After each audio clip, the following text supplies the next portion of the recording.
Olá para você que acompanha aqui o meu canal no YouTube, Igor Awad. Vou dar sequência à série de vídeos sobre Plínio Salgado e o integralismo.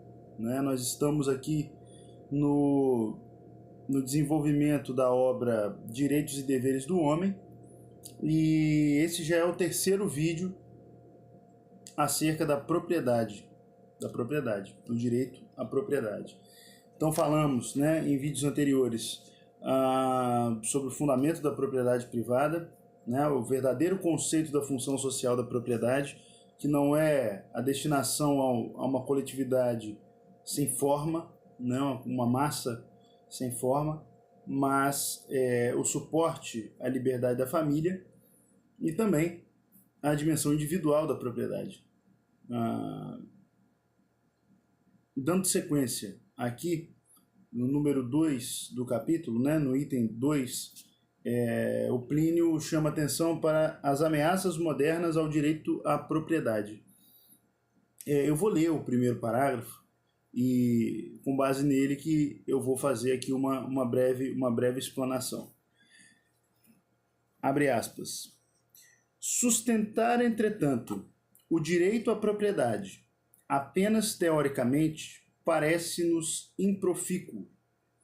O direito à propriedade não é hoje somente ameaçado pelo socialismo, ou mais particularmente pelo comunismo.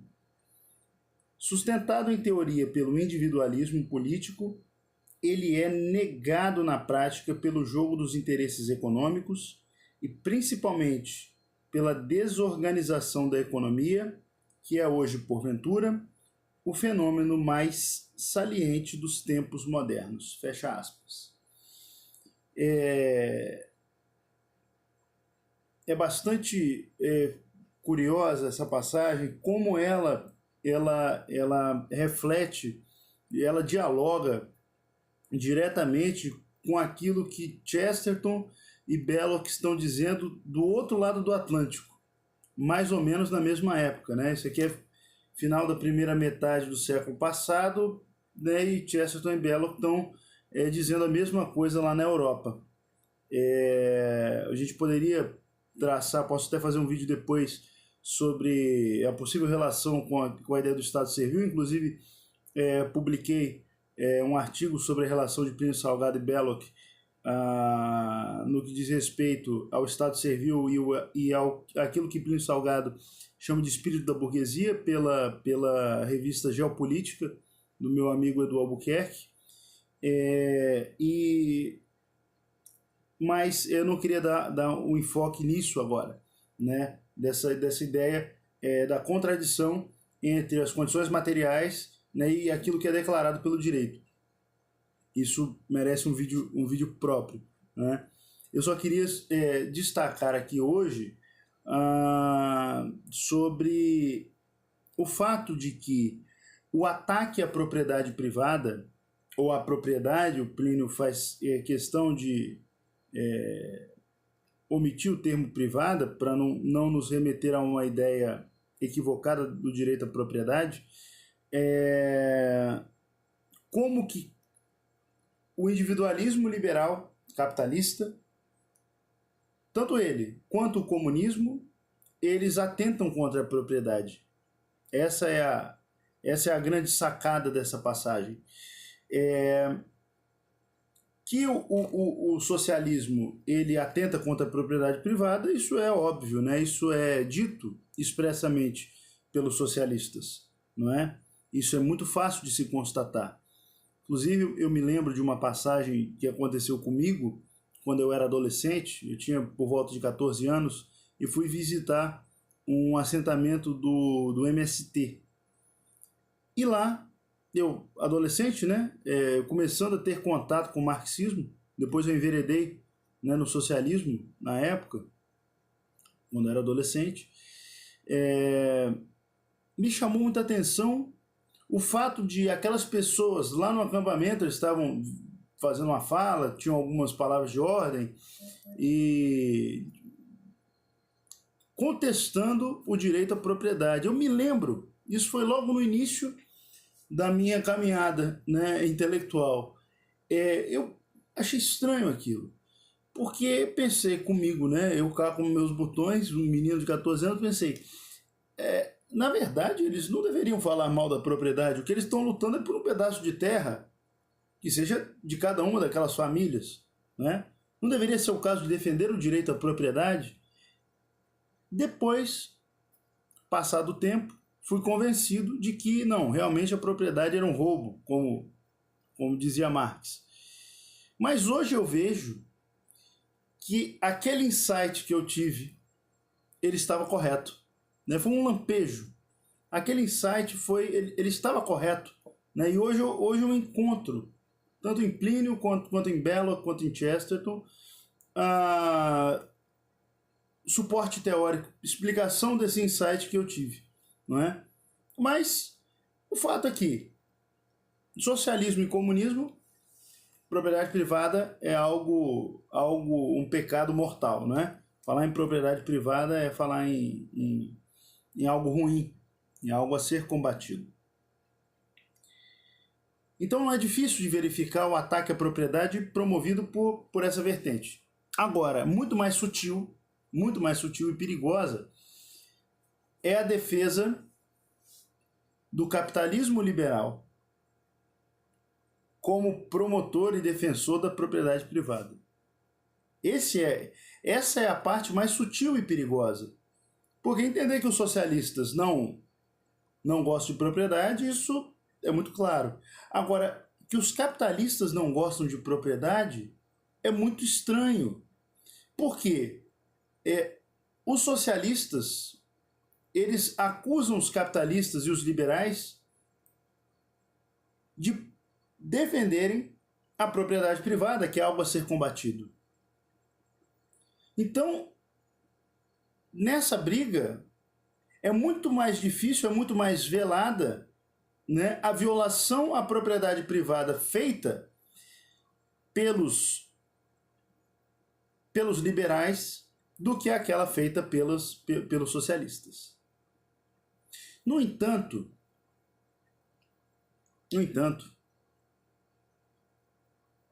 os marxistas sabem que o capitalismo atenta contra a propriedade privada.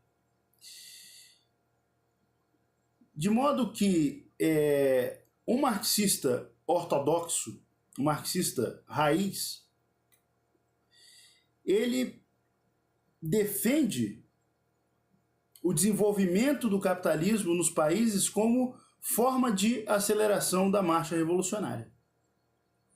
Porque na medida que um capitalismo se desenvolve, os trabalhadores se proletarizam, começam a ser, passo a passo, não é? Despidos da sua propriedade por meio de manobras financeiras dos grupos financeiros que controlam o dinheiro, controlam o crédito, e com isso ele vai se proletarizando, perdendo a sua propriedade. Isso vai destruindo as famílias, isso vai massificando, proletarizando a sociedade. Uma vez proletarizada a sociedade, isso vai ser o motor para a luta de classes.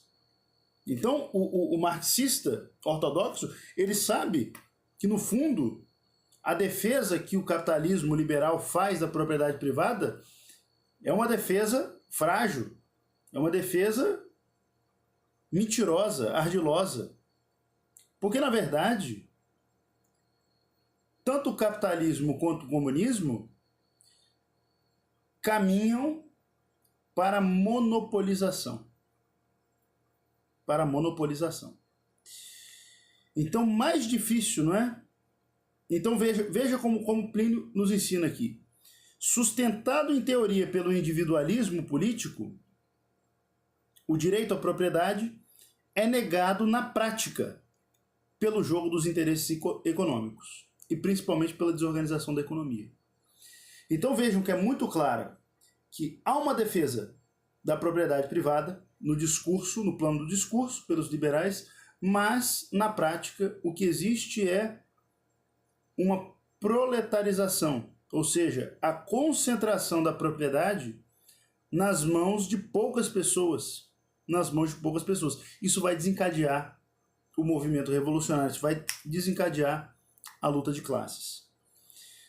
Então, isso, quem fala isso muito bem é inevitável. Eu estou tentando ao máximo não fazer uma citação de outro autor que não fosse o Plínio, mas é inevitável que eu não cite uma passagem belíssima deste livro aqui, O que há de errado com o mundo, do Gilbert Chesterton. Assim, ele vai falar em algumas linhas de forma muito mais clara tudo isso que eu estou querendo dizer aqui em um vídeo de duração média. Vai dizer o Chesterton, não é? Esse é o capítulo, a parte 1 do livro, se chama justamente O Desabrigo do Homem. Diz o Chesterton, abre aspas, estou perfeitamente consciente de que, em nossa época, a palavra propriedade foi pervertida pela corrupção dos grandes capitalistas. Pelo que a gente anda a dizer, poder-se-ia pensar que os Rothschilds e os Rockefellers são defensores da propriedade, mas eles obviamente são inimigos da propriedade, pois são inimigos dos limites delas, das propriedades. Já não querem sua terra própria, senão a alheia. Quando demovem as demarcações de seus vizinhos, também demovem as suas próprias. O homem que ama um pequeno campo triangular deveria amá-lo por ser triangular. Quem quer que lhe destrua a forma, embora lhe dê mais terras, é um ladrão que roubou um triângulo. Só um parênteses, né? Abstraindo aí da questão do triângulo, né? A menção aí a sugestão a uma série de questões, desde a Trindade até as sociedades secretas do triângulo.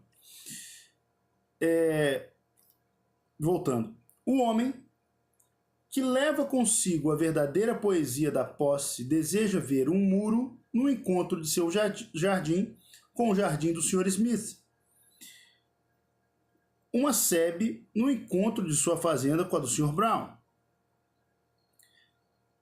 Não consegue ver a forma de sua própria terra sem ver os limites da do vizinho.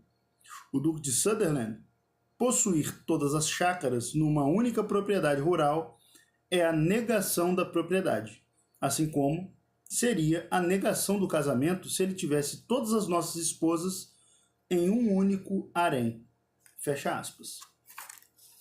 Então, aqui o Chesterton arremata. O que ele está dizendo aqui é a mesma coisa que o Plínio está dizendo nos direitos e deveres do homem. A concepção de propriedade, são dois católicos aqui falando, né? Plínio, Salgado e Chesterton. É a mesma, a concepção é a mesma, não é? Mas veja ainda, o que é que perverte, corrompe a ideia de propriedade pelos grandes capitalistas, como Chesterton disse? Plínio responde: sustentado em uma teoria pelo individualismo político, ele é negado na prática pelo jogo dos interesses econômicos. Então, é o individualismo político, é a defesa do individualismo, mas lembre, a propriedade, ela possui uma dimensão individual, da pessoa considerada individualmente, ninguém nega isso. Claro, proprietário, existe a dimensão da relação do proprietário com a coisa. Mas também existe a função social da propriedade, que nada mais é do que a liberdade, a proteção e a liberdade da família. Lembre-se da casa, do exemplo da casa, que também é o exemplo que Chesterton usa. Ele fala sempre da casa. Ele está falando aqui do desabrigo do homem. Então, é o individualismo, ou seja, é tornar absoluta a dimensão individual da propriedade, corrompe por completo a sua ideia. Porque isso vai tender a uma praxis, a uma prática monopolista, de um só e agregando propriedades, até o ponto, se uma pessoa for dona de tudo, ninguém mais vai ser dono de nada. Ou seja, o direito de propriedade ele não existe. Você vai ter uma relação de servidão, né? Uma relação de servidão absoluta. Desse modo, é preciso atentar aqui. Não adianta você querer combater o comunismo defendendo o liberalismo. Não adianta você querer combater o seu efeito promovendo a sua causa. O que o comunismo propõe como saída? Então vamos acabar com os monopólios. Vamos criar um monopólio só. O Estado vai ser dono de tudo. Como diz o Chesterton, né? Não vamos voltar para trás. Vamos para trás. Não vamos para frente, porque o desenvolvimento do liberalismo ele vai levar inevitavelmente ao socialismo, ao comunismo. Ambos estão unidos em prol da destruição da propriedade. Todos desvirtuam, tanto o liberalismo, o capitalismo liberal de um lado, quanto o socialismo e o comunismo de outro, deturpam, destroem e promovem a destruição da propriedade. Destruindo a propriedade, destroem a família, massificam as pessoas e assim nós caminhamos rumo ao que Belloc chamou de um Estado servil. Ok? Gostou do vídeo?